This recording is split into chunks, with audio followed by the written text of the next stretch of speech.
আমি আর ওই শব্দ উচ্চারণ করলাম না যেটা আপনারা করতে চাচ্ছেন না, ওই শব্দের মার্কেটিং আমরা করব না।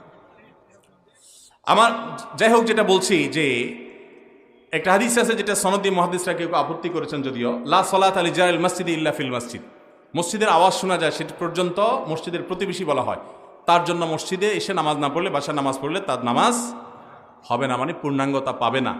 এটা না তামাম থাকবে, অপূর্ণাঙ্গ থাকবে। সমস্ত ওলামায়ে কেরাম প্রায় ওয়াজিব যে জামাতের সাথে একমত, যে জামাতের সাথে পুরুষ মানুষের জন্য হাজির হয়ে নামাজ পড়া ওয়াজিব। সলাতুল জামাআতে তাফদুলু সালাতাল ফজর বি 87 দারাজা। একাকী নামাজ পড়ার চাইতে জামাতে নামাজ পড়লে কত গুণ সওয়াব বেশি হয় জানেন? 27 গুণ। 1 টাকা 27 টাকা পাইলে জীবনে আপনারা কেউ 1 টাকার অফার নিতে দেখবেন? কিন্তু নামাজের ক্ষেত্রে আমরা সেটা বুঝি না। আল্লাহ আমাদেরকে বোঝার তৌফিক দান করুন। এই ভাইকে যিনি এটার গুরুত্ব বুঝেন না, তাকে গুরুত্ব বোঝাতে হবে, সময় দিতে হবে, জামাতে নামাজের ফজিলত তাকে বোঝাতে হবে।